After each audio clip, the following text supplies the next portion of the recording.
One day, you'll tell the story of autocrats, crooks, and kings who came for our freedom.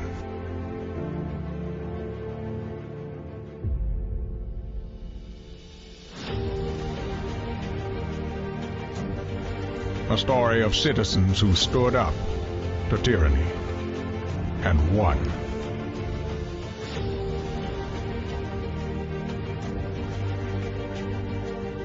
The people prevailed and renewed an old vow to a more perfect union.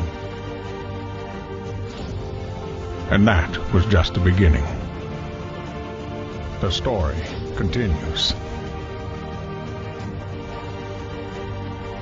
Narrative,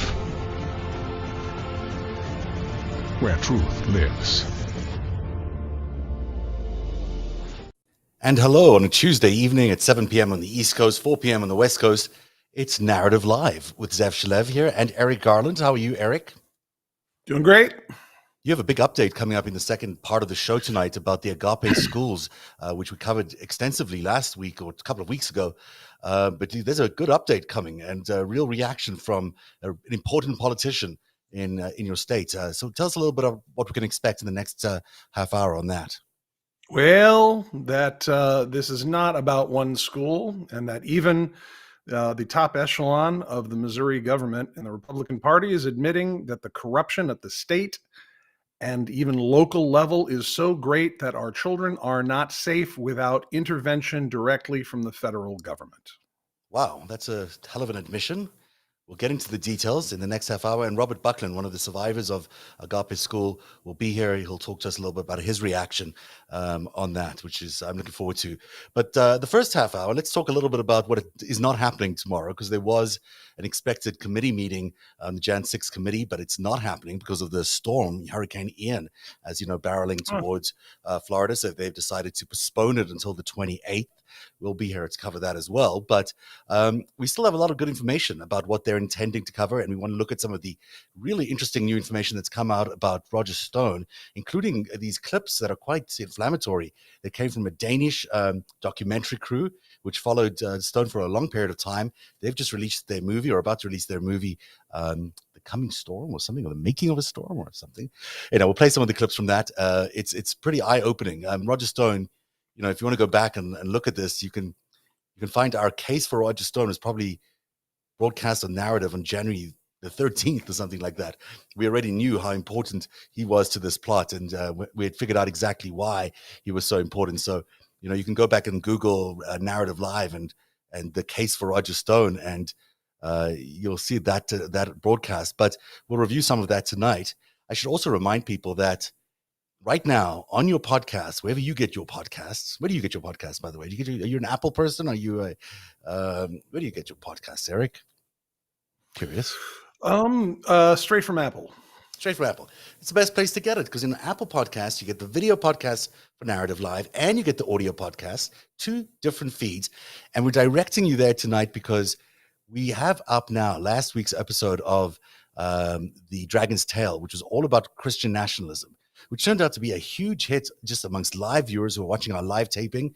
Almost 20,000 people watched that show live. And so there's a lot more of you who want to watch it now in the edited version because it's less timely and it's more timely, but it's as timely, but it's less time consuming. So a little more concise on is the Chinese Communist Party behind the Christian nationalist movement. Yeah, it's very good. Pretty important stuff. It comes out at 40 minutes. We really recommend you go and watch that. You can also get the audio version wherever you get your podcasts, including Apple Podcasts. While you're there, don't forget to subscribe or follow the show. It's really important to the success of the show. But also make sure you share this one with as many people as you can. There's some really important information that people need to know about heading into this November election that is contained in that show. So hopefully you'll do that. And if you're watching on YouTube, I should remind you all to hit the subscribe button, because that's something I always forget to do. So smash the subscribe button. Okay, let's talk about the coup. So I guess we don't know to what extent this next committee hearing is going to be about Roger Stone, but I'm going to play you a couple of clips, and let's start with this one from this documentary, which really blew my mind, because there is some language here and some predetermination, planning for this coup, which are quite explicit. This first clip comes from, believe it or not, June of 2020, before the elections. This is Roger Stone talking to the Danish documentary maker Christopher Guldbrandsen, and the movie's called The Storm Foretold. And here he is, Roger Stone, foretelling what is going to happen after the elections. What they're assuming is the election will be normal. The election will not be normal. Oh, these are the California results? Sorry, we're not accepting them. We're challenging them in court. If the electors show up at the Electoral College, armed guards will throw them out. I'm the president. You. You're not stealing Florida. You're not stealing Ohio. I'm challenging all of it. And the judges we're going to are judges I appointed. You. You're not stealing the election. That's basically what Bush did to Gore. So, if they want to run a bunch of fake ballots, we'll have an investigation. We'll say these ballots are fake. Yep. Your results are invalidated. Goodbye. That's the way it's going to have to work. Wow. It's going to be really nasty. Wow. But you cannot count on, we're not going to get an honest election. Right. So let's say that Trump is a little behind right now, which he probably is. That doesn't bother me. But even if he wins an honest election, we're not going to have an honest election. Got it. They're going to steal it. They're stealing this blind in Florida right now. So, wow. It's not the first time it's happened in this country. It happens around the world. Yeah. So he's going to have to fight for the presidency in the courts. Our next election will be decided in the courts. Wow. Because they cheat, and we don't cheat. They don't cheat. They just rig the system so they don't have to cheat. Go ahead, Eric. What's your reaction to that? So, Roger Stone is a great friend to dictators around the world who want to cast America's elections as, illegal and invalid as theirs are. So, he's carrying a lot of their water. Some of the stuff is so cartoonish. I wonder if he hasn't cut a deal with the feds and it wasn't just Pied Pipering all these various foreign operations to discredit America's democracy, Are you saying that he has, I agree with you that it sounds like he's got some sort of deal, because otherwise why would he be so outrageous about it? But I'll give you an answer for why he might be like that in a bit. But Pied Pipering, what do you mean by the Pied Pipering piece of it? Well, you really want to rip these networks out at the roots that are that have been driving this, towards this point where nobody believes in American democracy, so that we'll prefer autocracy since we're going to get it anyhow. But, Roger Stone's a one of a kind. I mean, the guy's been around forever. He's seen much. He's, partnered with, since the Nixon days, he's partnered with Paul Manafort, who has been all over the world and been a witness and an operative in so many different places. Lee, the bad boy of politics, Lee Atwater. I mean, these guys they're not just operators, they're witnesses to stuff. They're like one-man intelligence services in a lot of ways. They're provocateurs, really. They really are challenging the system, and this has been their role since the 60s. I mean, this is what they do. And look, credit where credit's due. These guys are smart. Roger Stone, say what you will about him. I mean, the guy crafts his message. He gets stuff done. He can bring people along with him. And so, if I'm trying to rip out, multiple decades of intelligence operations to, domestic and foreign, that aim to rip up America's democracy and weaken us for our adversaries, I don't want to just take out the Roger Stones. I want to take out everybody that would fund this stuff, everybody that would go along with it, publish a newsletter, try and arm up people and give them gas money to get to DC to do this kind of thing. Maybe when your spokesperson is talking to the Danish, who are NATO allies, of course, a country that has its complexities. Danske Bank, of course, does a little bit of money laundering for the Russians here and there. Having a TV camera just proving exactly what these guys were planning on doing. And I mean, there's no this is not subtle tradecraft, No, but I got to say the documentary crews are always a bit of a tell that something is afoot, because if you're going to be committing a crime, you generally don't want the documentary crews following you along to document the entire thing. But in two cases here, in his case, Roger Stone's case, but also in Tarrio's case, Enrique Tarrio of the Proud Boys, they've had documentary crews in the most unbelievable of places with most unbelievable access to, witness these criminal events taking place. To me, that begins to be a little bit like who's really paying these crews to do what. But regardless, these crimes took place and the crews were there to capture it. And these guys took part in that crime, whether they were doing it as informants, we don't know. We won't know, but, well, maybe we will, depending on what Mar-a-Lago's documents are released. But, just a couple of points to pick up on what you're saying. Yes, it's entirely possible that Roger Stone is just trying to reel these people in, although I think his anger there, boy, that seems quite real. And this was just the day before his initial court sentence was commuted by Trump. So it's a little, I think he was under a lot of pressure, and I think there was something going on there. But who knows? There might be a try to, do a sting for these foreign organizations. I'm amazed by this collage of photos here, because we speak a lot about Nixon and we speak a lot about Trump when we talk about Stone, but we forget about Reagan. And, Reagan was part of that Stone world. He was a big advisor to Reagan because, Reagan is largely considered better than the other Republican presidents. He doesn't get, tarred with the same brush as Nixon and Trump, but really, Reagan did some terrible things as well. And Hey, it would, you know who I don't see there who? is Bush 41. That's true. Just 'cause a thought. He was not part of that group, was he? He's of a bit of a Bush 41 was of a bit of a different tenor. He's more of a CIA man, He for sure He's was. more of a And little I would different say Roger these Stone might guys. be an Israeli guy. I don't know who he works for. He claims to be a Zionist, so maybe he works for them, maybe he works for other people. But he certainly has a large, roster of clients, including Saudi Arabia in the past, including Israel, including you name it. He's had a lot of work for a lot of people. So He's a talented guy, and he knows a lot of folks. I just wanted to riff on the on the having a documentary crew. Yeah. You know who doesn't have a documentary crew like during the elections at this time of year? Leonard Leo, the Koch brothers, yeah. Barry Said, the U-Lines. Those guys. Isn't it funny? Like those guys. I would think, Leonard Leo was, on the edge of his seat, seeing how that was all going to go. But, I don't think he had high def cameras pointing in his face. So whenever I see somebody that, that's just their whole thing is the media, I go, this person is supposed to be the ringleader, but.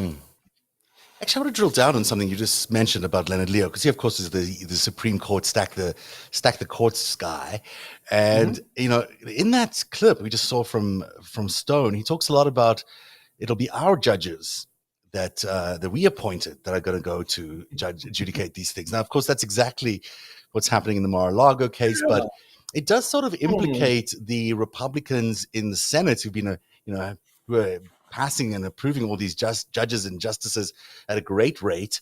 It does sort of pull them into this conspiracy a little bit, because what he's saying is part of this conspiracy is that the courts is going to be where we decide this thing. And who's deciding who's sitting on the courts? The GOP senators.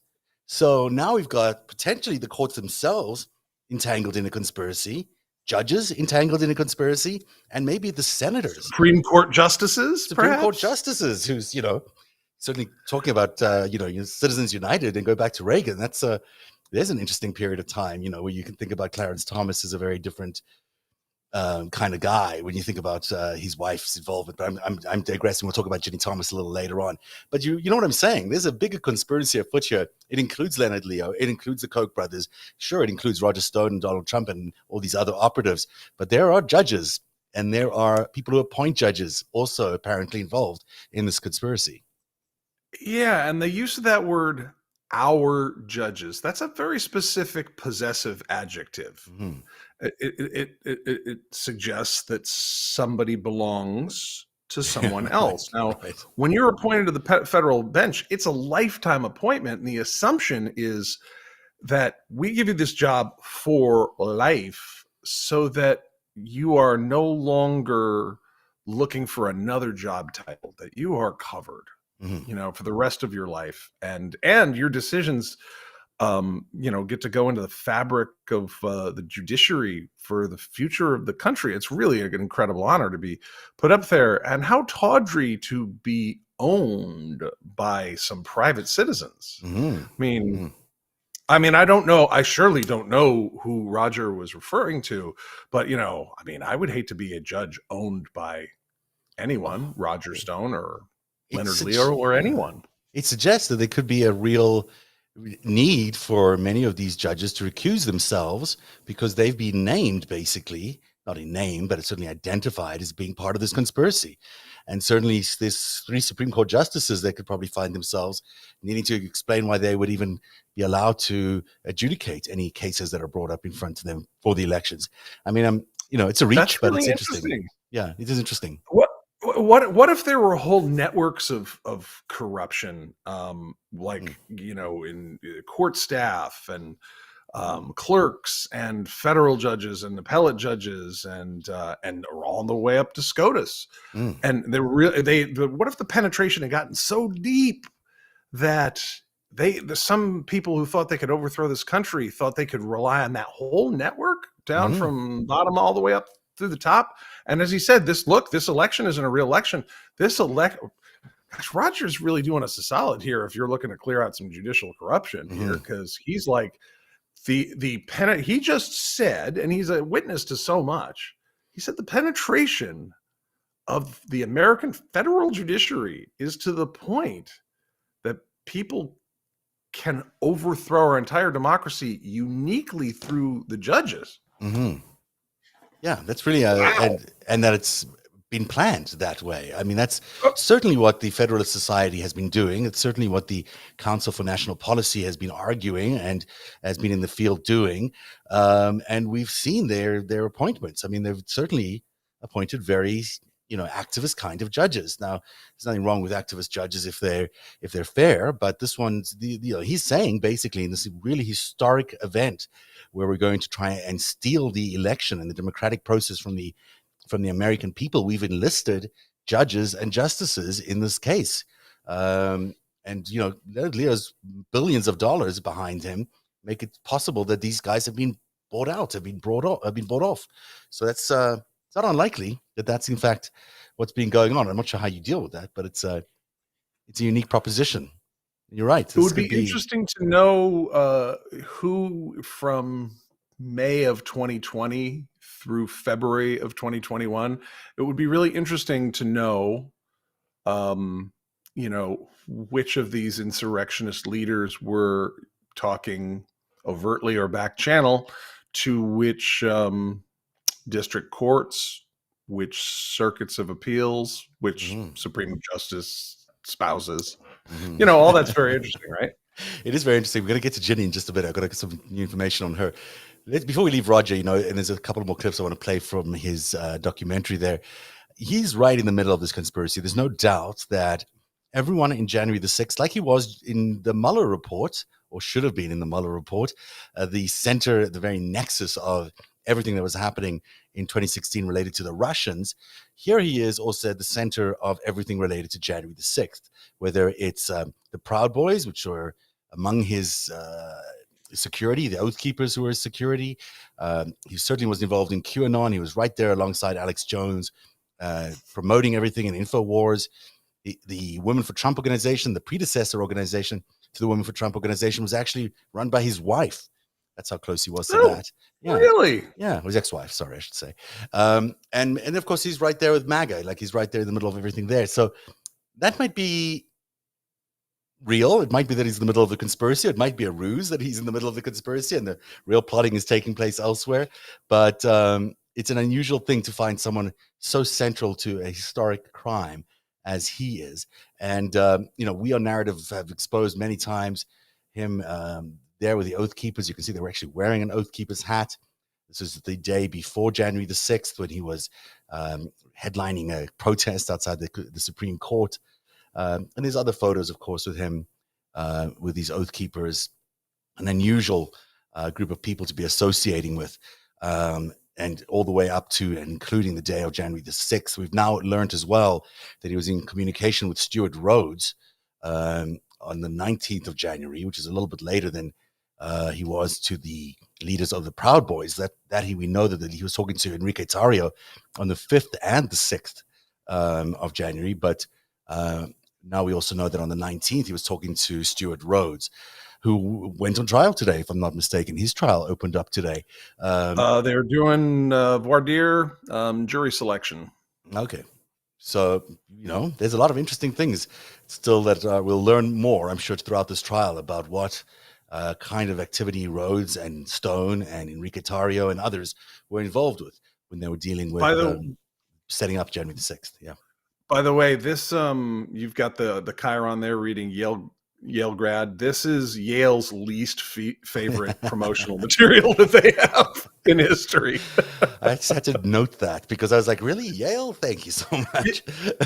It's really important. There's a lot of people who have been to some of these elite schools that have been recruited into these terrible organizations that, we think that they're supposed to denote a certain positive association, but yeah. Yale grad, Stuart Rhodes. Well, also, let's not forget the second part of that, which is former Ron Paul, which means he was right there with the Tea Party, which means he's plugged into the Russian network. Clearly, that's where they get that entire inspiration from. The entire Tea Party was inspired by Ron Paul, came out of, Ron Paul's very good friendship with Russia. He went there many, many times, just like Rand Paul does. Here's another Roger Stone clip from this documentary, From a Storm Foretold. This one is really critical. I pay attention to everything he's saying. Right here. This is Roger Stone. I really do suspect it'll still be up in the air. But when that happens, the key thing to do is to claim victory. Possession is 9/10 of the law. No, we won. You. Sorry, over. We won. Yeah. You're wrong. You. Maybe. I suspect it'll be. That is a really critical thing. And it goes back to what you were saying earlier on. This bravado that the MAGA movement has of always being right, of always winning, of always being certain of victory is an act. I mean, it's part of a psy war. This is their posture in a psy war. And I'm not just basing that on my own thinking and analysis. This is something I've read recently in one of the documents that they have based their thinking on. There's an American psy war document called Mind War, and Mind War was a basis on which a lot of Flynn and Stone had, and this whole intelligence operation was using as a basis to recruit people. And there's some quotes from Mind War which are kind of interesting. And Mind War talks about the deliberate, aggressive convincing of all participants in a war that we will win that war. In Mind War, there is no substitute for victory. We must instill a predisposition to inevitable defeat. Then it goes on to say that strategic mind war must begin the moment war is considered to be inevitable. It must seek out the attention of the enemy nation through every available medium, and it must strike at the nation's potential soldiers before they put on their uniforms. It is in their homes and their communities that they are the most vulnerable to mind war. So this is presupposing that everything we're going through right now is a precursor to war, but let's leave that aside for another day. But what I am interested in is this bravado, in this absolute certainty that there is no substitute for victory, that there is inevitable victory for the MAGA side of the Trump side, which you will hear them, I'm always amazed at how confident they are. The higher the pressure, the more pressure there is, the more confident they appear to be. And maybe this is the truth of it. It's a piece of strategic, a tactic within a strategy of a psy war. I mean, this just reads to me like a 5th grade book report on Sun Tzu's The Art of War. I mean, could be right. I'll send you in Mind War, there is no substitute for victory. Yes, winning is good. The deliberate, aggressive, it must be in the mind of everyone. Yep. That's called morale.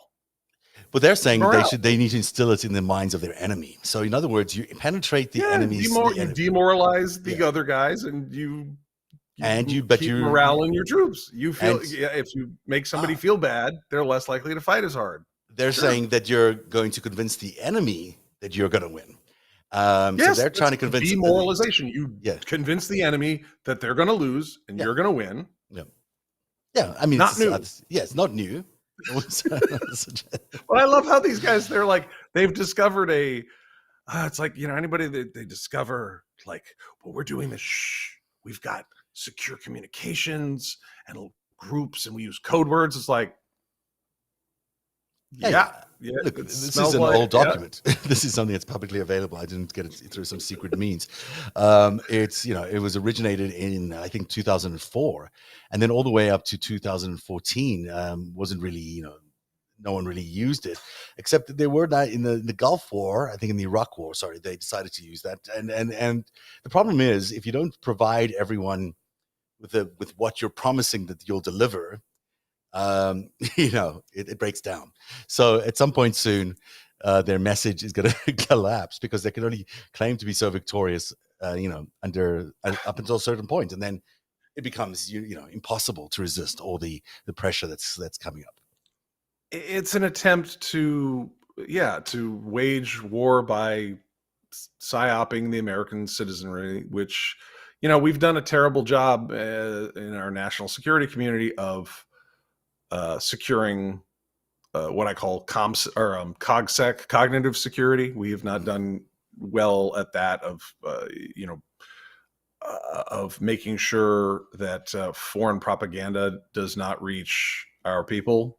I was just reading an analysis of the budget of was it the U.S. Information Service? I'm trying to remember the name of the Pentagon Information Service, and it was like 5 times the budget of every single media company and PR company in America right now. It's like, we used to take this very seriously, and then we got into cable TV and the internet. It's like, just let every other country have at our population, whereas other countries do not just give carte blanche entree to the to the minds and the hearts and minds of their citizenry. So we've really fallen down on I agree. I mean, I think on that note, there's just we still have, as a major network in this country, Fox News, which is clearly, as our investigation has revealed, is run by someone who might be compromised by the Chinese, our biggest adversary in the world, and that same adversary is penetrating the minds of many Americans, to the point where we still have 30% of Americans in a new poll out today that said that they believe that Biden is in power because of fraud, that he is only the president of the United States. That's 30%. So that's still, kind of stunning when you think about the control of our media operations by foreign entities, or at least people controlled by foreign entities. Yeah. We gotta do better at that. I mean, the truth has got to be funded as well as these crafted lies, and that needs more attention. And look, first, anytime you're trying to make a big shift in your life, you have to admit you have a problem, right? That can be an addiction, that can be a bad relationship, whatever. Right? You got to admit there's a problem first. And, we need to admit that our culture, it's amazing. We have Hollywood. We invented modern media. We invented the internet and commercialized it. And we didn't figure out how to regulate it such that it couldn't be turned back on us at every level. And, because then we sold it to the Chinese, because that's the problem. Because they had lots of money, and we like the money. I think it's interesting that he's saying possession is 9/10 of the law. I think it's interesting that he's saying that claiming victory is the most important thing. I think seeing that game plan, seeing their game is important, and then maybe that's one of the things that we're getting out of this documentary, seeing some of the strategies that they employ there. So, if you're a historian, though, and you know about Hitler and about Lenin, for example. So do you know what the word Bolshevik means in Russian? No, I do not know what Bolshevik means. It means the majority. The many. And then Menshevik would be the minority. The Bolsheviks were in reality a minority faction. But they named themselves the majority And I think they won. They took power first by election, and then just took over the whole apparatus. And they didn't have any more elections. And Sounds just like MAGA. Well, right. And so Hitler, was a minority part of the government, and attained that power through sheer violence with thugs like the ones you see Roger Stone talking to, are like, yeah, we'll just punch people until they say we won. Sure. That's how the brown shirts were formed, as Hitler found these dudes who were PTSD from World War I, who were battle tested. These were tough nuts, man. A lot of those guys had survived World War I. They got back to a Germany that was humiliated, and the rural countryside, there's not a lot of jobs, and there's drunkenness, and you see a parallel here. And then Hitler goes and scoops up these guys who know how to fight. They're pretty angry. They feel humiliated, and he gives them a sense of purpose. And so, we make comparisons to Nazis, but if you study the rise of the National Socialist Party, they went to the polls and kicked the crap out of the candidates and beat people up who didn't say they were going to vote the right way. And we saw that where people started bringing guns around polling places. If you know history, you should get the joke of what that is. And it's funny, Roger is just all about that script. Yep. And he's selling it to this new generation, and and guess what? It works. You have these guys that know how to fight. And I can't see into everybody's soul, but maybe they need a sense of purpose. And he's like, you are, this is exactly what dictators do, especially when they're getting a minority that has perhaps been oppressed. They say, the Germans were humiliated after World War I. They'd been this, they were this very, very powerful nation. They'd been blamed for the entire conflagration of the First World War, the Great War, when in reality it was very, I'm not pro-Kaiser in this sense, but the more you know about World War I and the more World War I historians you talk to, the fewer conclusions anybody comes to and unifies. Because you had the Russians and what's going on in the Balkans, the Germans, the French. But Germany was really reduced in stature, and they have all these people traumatized from the first modern war with all these horrible new technologies that have been put out. And then modern media comes in for the first time with the films of Leni Riefenstahl and radio broadcasts, and they start studying that. And these techniques get developed kind of for the first time, and they work really, really great in the Nazis. And then what's so interesting is to see this postmodern version of that, where Roger or whoever he's working with, and I think Roger's been around long enough, he knows this stuff. I think Trump does too, that they are making these noises, they are saying the words. And we had this great stuff where you had Mike Flynn, and this to knock me out, and for the audience, I don't always know what Zev's going to throw up. I react to it just like you guys do, but to see the cut between Mike Flynn reciting this script and some church lady from 1984 in a cult reciting word for word the same thing, it's like, yeah, they found out that set of words just really entranced the English-speaking mind in America. It works. Do it again. Look, it works again. You get the sense Roger and Donald Trump and some of these guys, they're doing it, and they know that it works. Yeah, it's so interesting because you mentioned Roger Stone and getting this younger audience and then inciting violence like the Nazis did. Let's look at this clip. Excellent. The violence. The voting. Let's get right to the violence. Let's get right to it. Shoot to kill. See an Antifa? Shoot to kill. Come. Done with this bullshit. Fuck the voting. Let's go right to the violence. Shoot to kill. Whatever. He says he's joking. Of course, he's not joking. He's saying what he needs to say in order to incite violence and to entrench something in their minds. There is violence in the human heart, right? And anyone who's ever felt frustration, knows that you can be pushed over the edge. This is why we always have a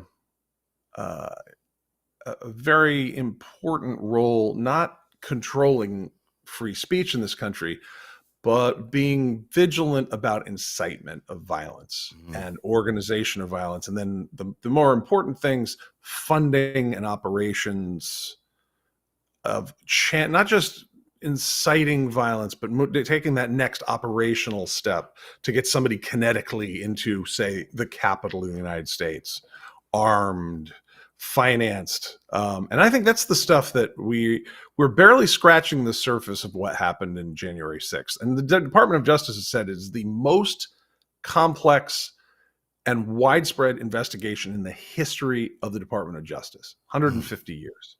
When you think about, what's the criminal culpability of somebody who intentionally just sent cryptocurrency to some people who were on a chat board talking about how they want they want to get them Antifas? What's the criminal liability of somebody that put up cryptocurrency to hide the fact that they were going to give gas money to these guys so they could drive from, I think the sign said Columbus or wherever they were coming from. Maybe they were in Indiana. Let's say they're going to finance the trip from Indiana to DC so they can get to the Capitol steps and break a window. What's the criminal liability there? It's probably something in our system. Well, and that happened. There were like tens of thousands of actions like that. And those are just the domestic ones. What happens on the international front, and how much counterintelligence work is being done to neutralize all those right now? I mean, we're just in the middle of this. We haven't even got to the big act yet. I don't think we're there yet. The other big thing that happened this week was Denver Riggleman. He's a former congressman. Was on 60 Minutes, much to the chagrin of many of the people on the January the 6th committee. And, when you have the White House switchboard and certain other cell phone numbers connected to Bianca Garcia, that is a link that needs to be investigated. The thread that needs to be pulled is identifying all the White House numbers and why we have certain specific people, why they were talking to the White House. Specific White House phone records are kept secret to protect every administration. But in his book, The Breach, Riggleman wrote he begged the committee to push harder to identify numbers that showed up on the monster. I was one of those individuals, sadly, at the beginning, where I was very, very aggressive about these link connections, getting those White House phone numbers. Did you express those concerns to the committee at the time? Yes. What was the response? The response was, go forth and just do the best you can with the resources that we have. Riggleman requested $3.2 million, but only received a fraction of that. His team burrowed into the data.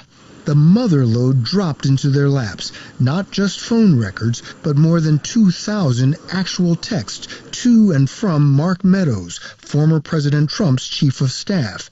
There were numbers, but no names. So, Riggleman told us, his team made a giant spreadsheet, painstakingly identifying the people behind each number.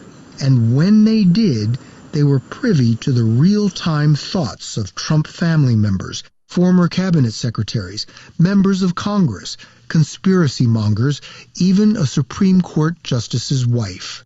You've called the texts from President Trump's chief of staff, Mark Meadows, the crown jewels. Why?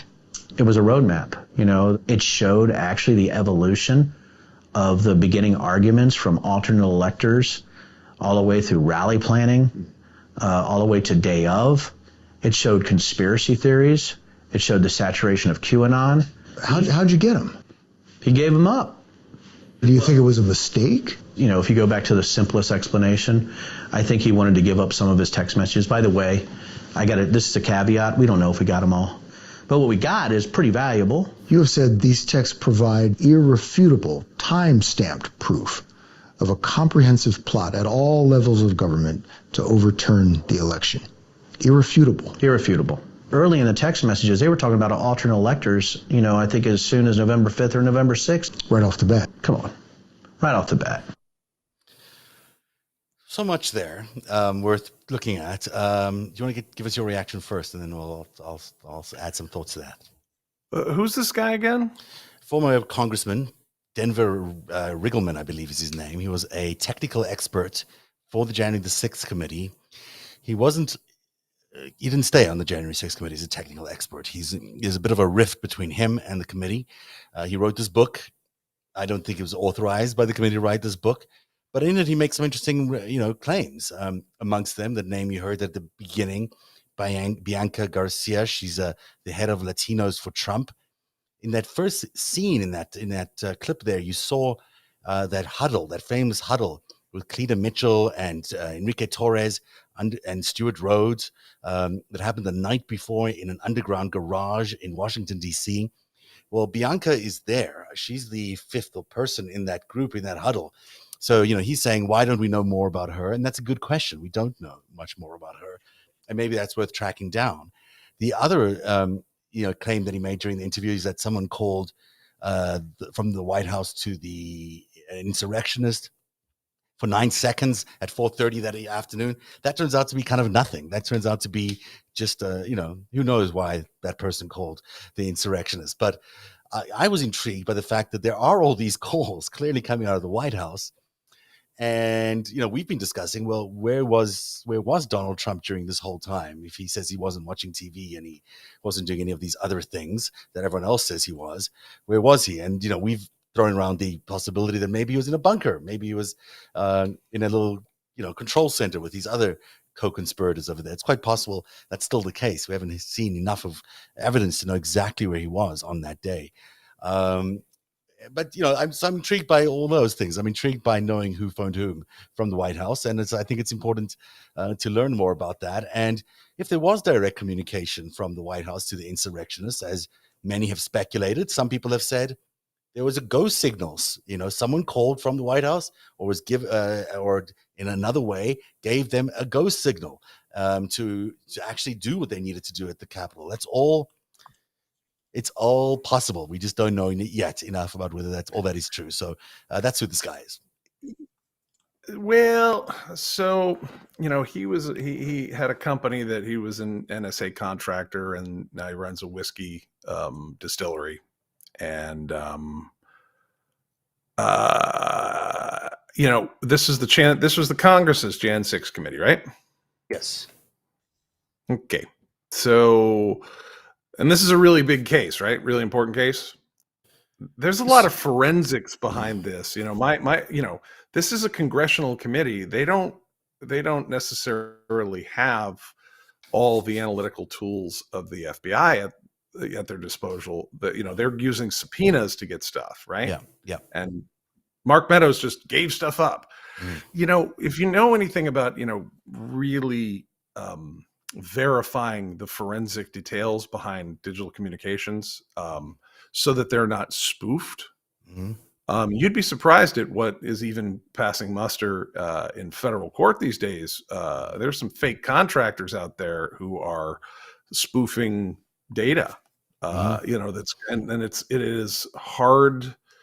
It's really hard work to discern some of these things. Absolutely.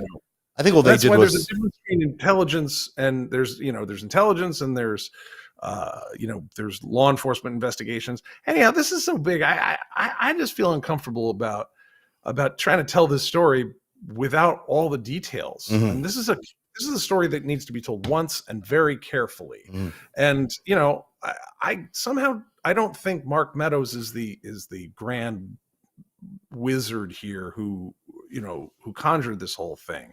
I get that you can maybe see from what's been handed. Oh, look, I think they're trying to make him out to be that. I think there is a huge effort to make him out to be the scapegoat. I mean, clearly he's flipped. I believe he's flipped. I don't see any way he would not flip, because he's under so much scrutiny and he's so clearly the fall guy for both the Fulton County case and also January the 6th, that he's sort of caught in between so much.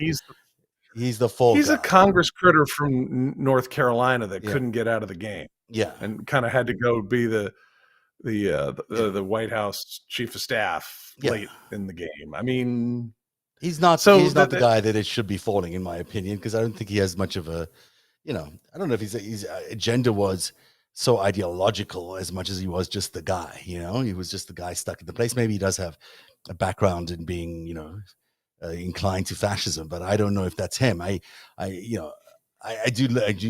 those Thomas texts with great interest. I certainly think that she's much more of a proponent of ideology than he was. He seems to be the receiver of a lot of this stuff. I mean, the real technical details out there, while a real Department of Justice investigation is going on, Mhm. you want to have the element of surprise on a lot of those folks, so that when you do, pop them with, hey, we're, will you get a target letter in, and you say that, would you send to this? Let's say they send Ginni Thomas a target letter saying, hi, your stuff is in front of a grand jury, which you didn't know about until right now. You got about 48 hours. So if you got an attorney, send one over. And the attorney meets and goes, look, so how do you want to do this? Because this is what we got. And this is what we're probably going to do. So do you want to start talking now, or do you want us to put out an indictment? All that's very, element of surprise. That's why grand juries are secret, so that people's reputations not harmed in case they don't charge, right? I think Meadows appeared in front of one today, believed to have appeared in one in Fulton County. It's believed, that was the date he was meant to appear. So one assumes he was there, and then one assumes he gave testimony in the case that really would make him one of the co-conspirators. But it seems to me that he's going to be just a target, or a witness, not an actual suspect in this investigation, which is interesting that he probably has flipped there, and that's why he's cooperating. The text sorry, go ahead. Or he just agreed to, or he just decided not to be a pain in the ass about it, and he went. There's been this thing of like Steve Bannon shakes his fist, screw your congressional subpoenas and keep your FBI thugs off me, all acting all tough. They'll cry when the U.S. Marshals pin him to the ground. Although in this case, I also found it really interesting that he handed over all the same documents to the DOJ the other day with sort of not much of a request. They just sort of handed them over. There does seem to be a deal that he's worked on, and he'd be the right guy to go after her. Hold on. In something like this, the DOJ does not need your. If you're in that kind of hot water, the DOJ does not need your permission before. But he just did. He didn't ask.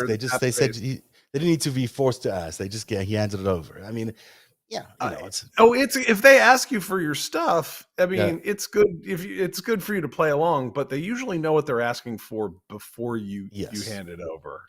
It's all the nexus of a lot of communication. There is the nexus. I mean, certainly if you want to see who is in touch with whom, Trump's cell phone records are not out there, and we do not know even if he can work a cell phone. I assume he can, but the reality of it is it's a lot of the communication came through Meadows. Hold on, I gotta spook explain this.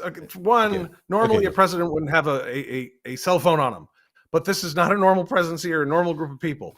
Everybody was covered in these unsecure, stupid devices that like 94 countries could listen in on. Like there is somewhere like the world's worst podcast.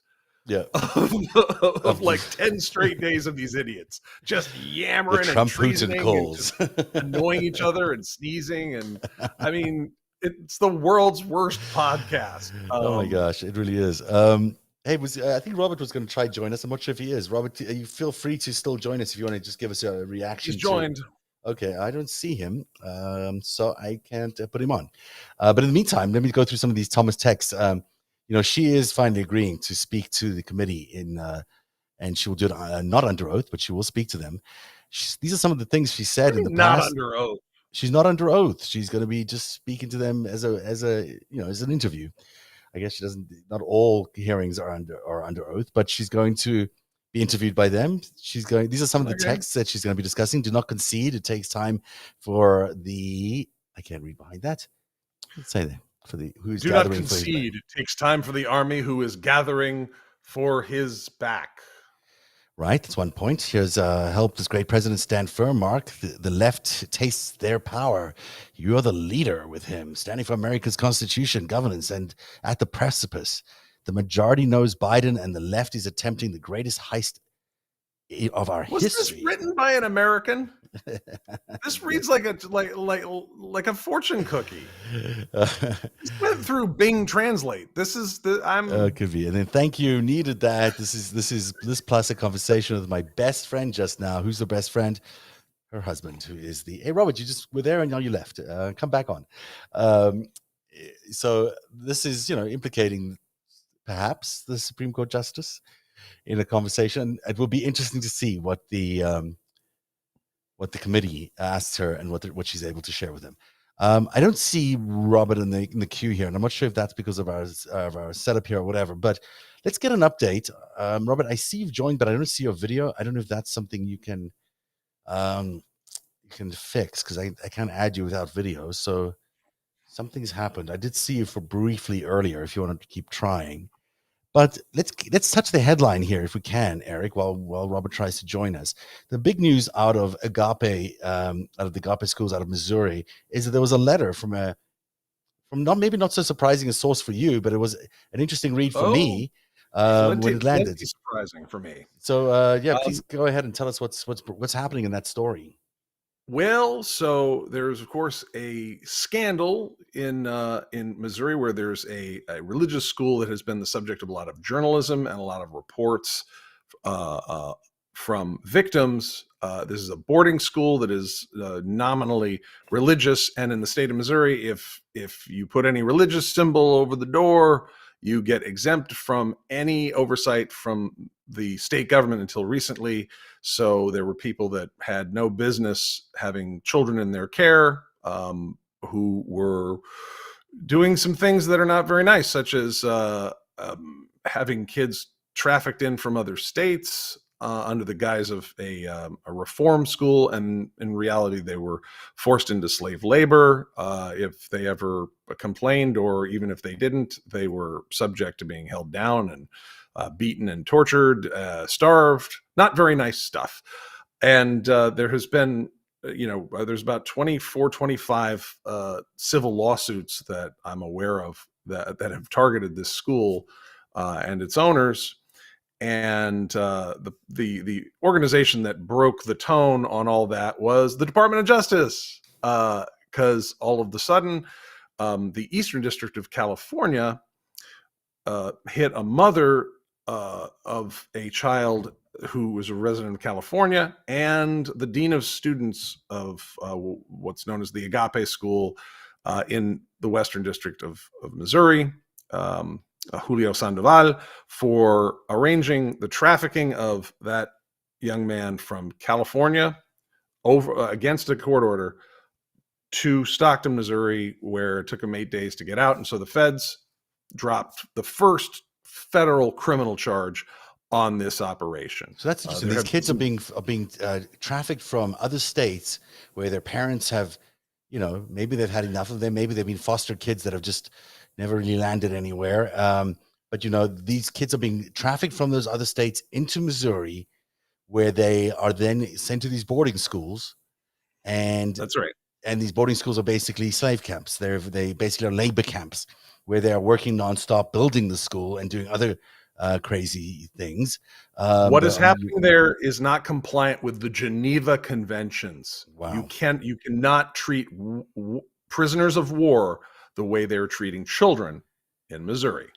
And these kids have no recourse because they're stuck in a place where they can't really escape, because they are basically have no rights. And if they escape, the local sheriff's department in Cedar County, almost all of whom are apparently on the payroll of the school, scoop the kids up and take them right back.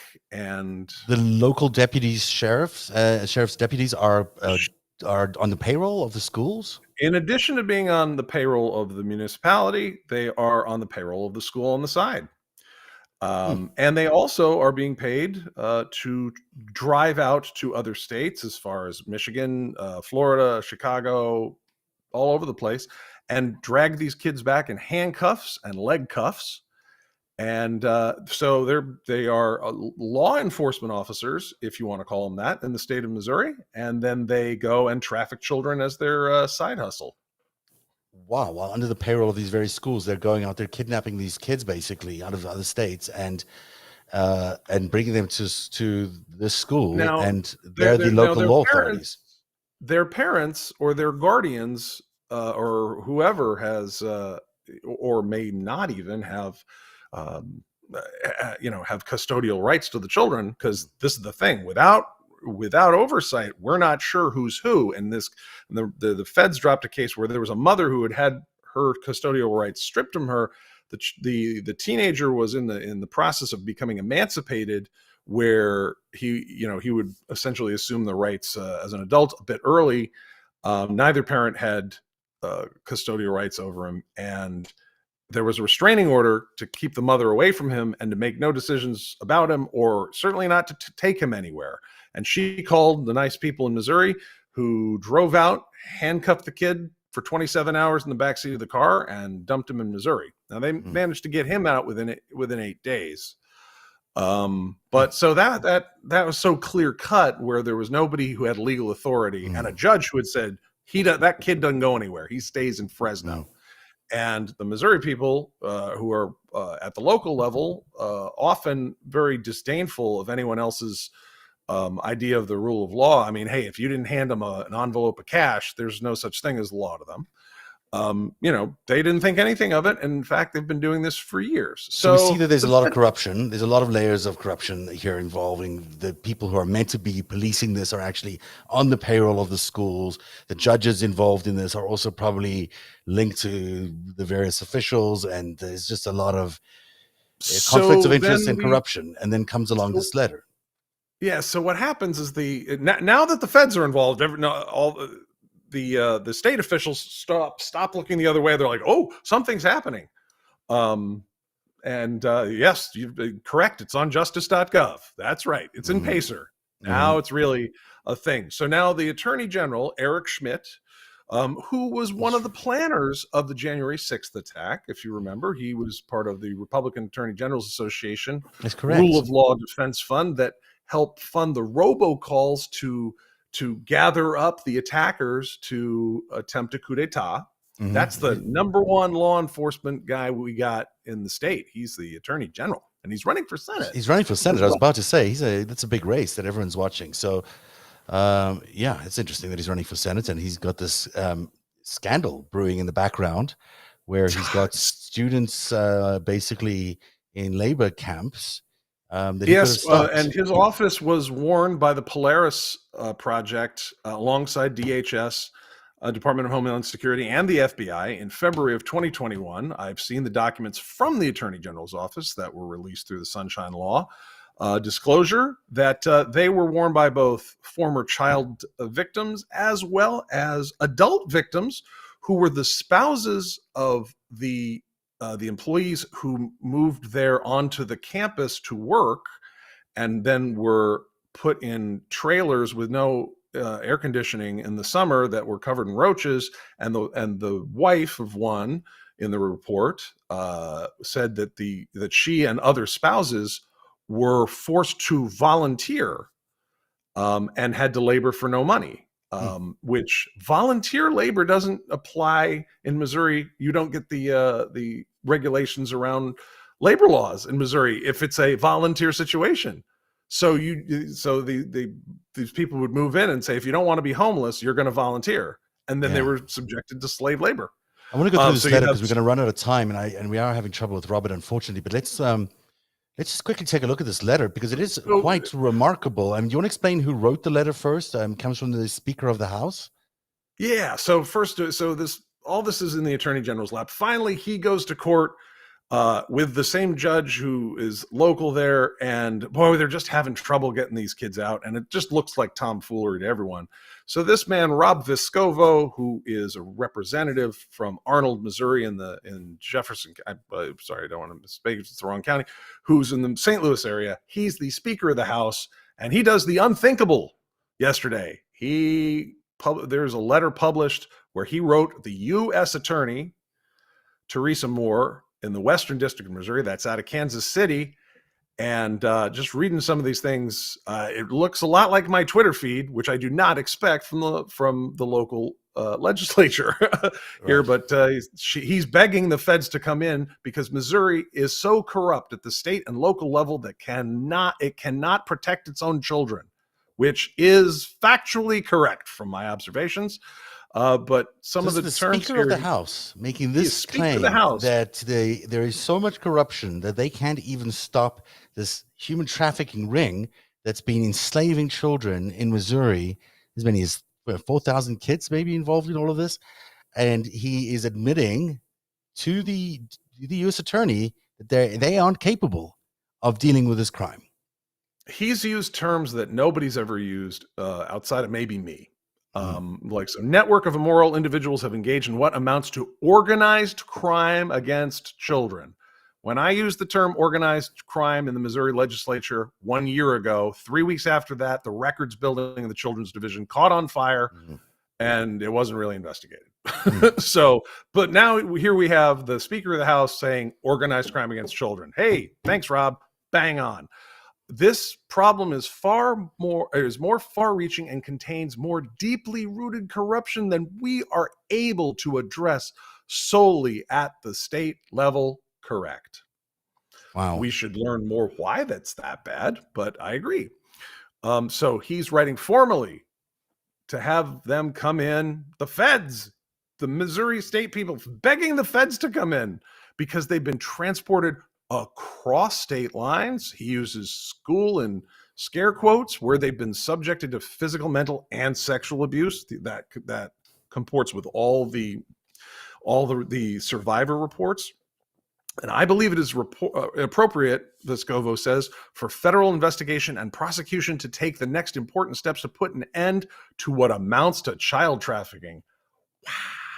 Wow. And this is all under the watch of a Senate candidate, someone who's running for one of the two Senate seats of Missouri, Eric Schmidt. It was under his watch that all of this happened. So this is potentially a huge national political story as we head towards these elections. I mean, this is an incredible admission, and yet you say he probably was aware of all of this, and he's just covering. By the way, Schmidt's really popular at the Federalist Society. Oh, is that going to shock you? No, nothing shocks me anymore. I gave up being shocked by anything a long time ago. But, it's amazing to me that he says here, the AG's office went to great lengths to help 36 children who were victimized by 22 members of the Agape staff. The AG's team identified 65 criminal counts, including felony child abuse against the Agape staffers. Despite their efforts, the Cedar County prosecuting attorney chose to file assault in the third-degree charges against only 5 individuals. That's right.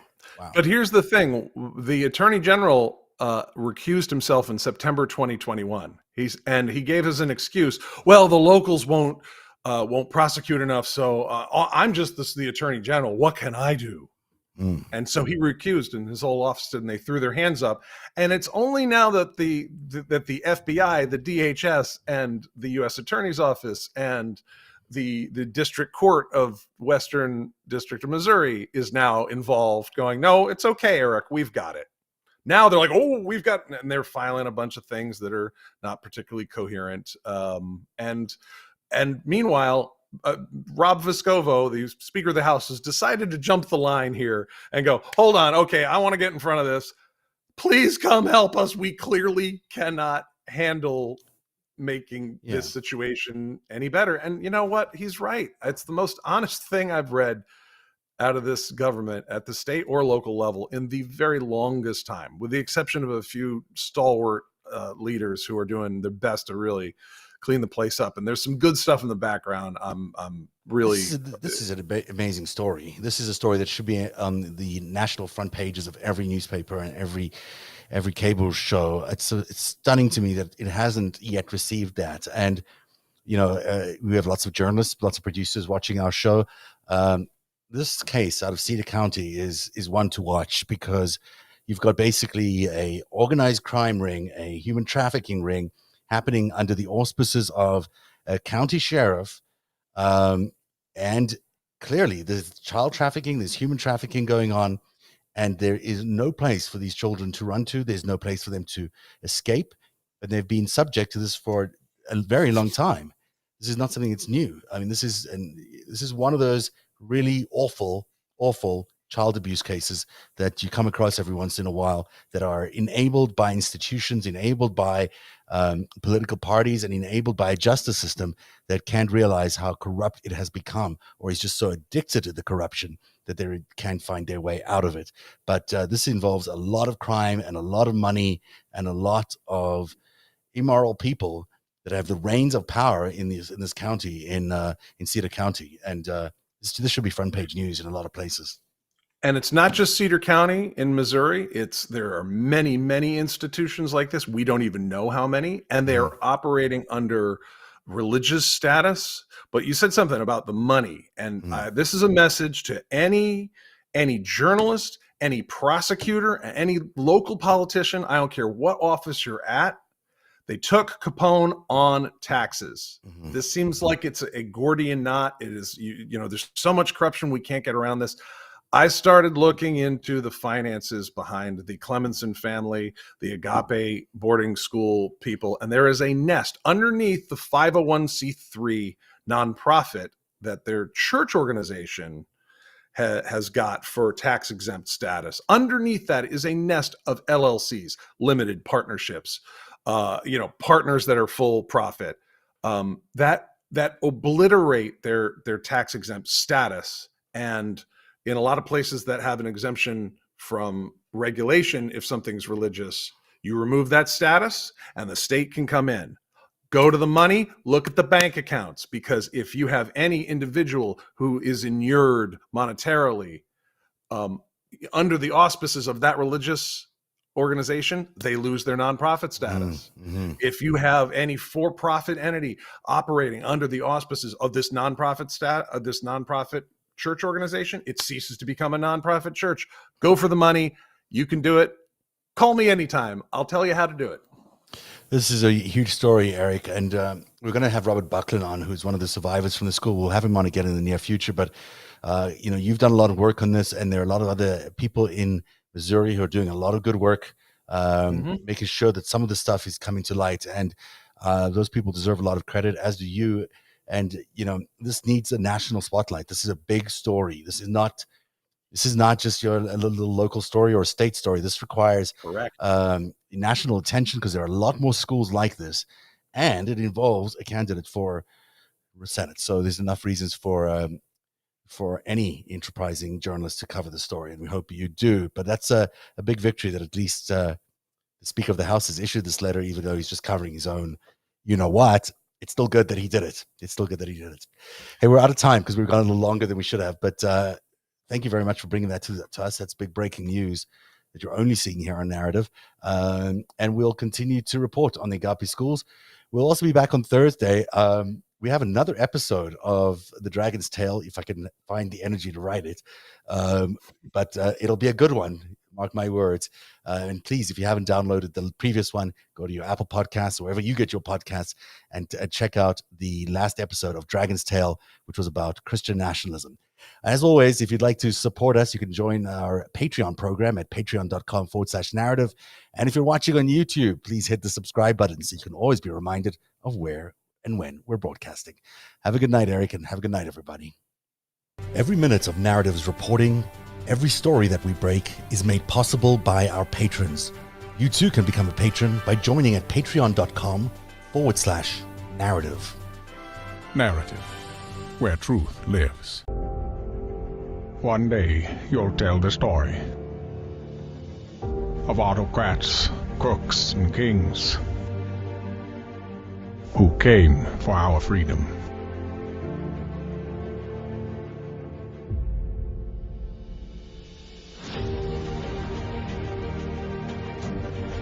A story of citizens who stood up to tyranny and won.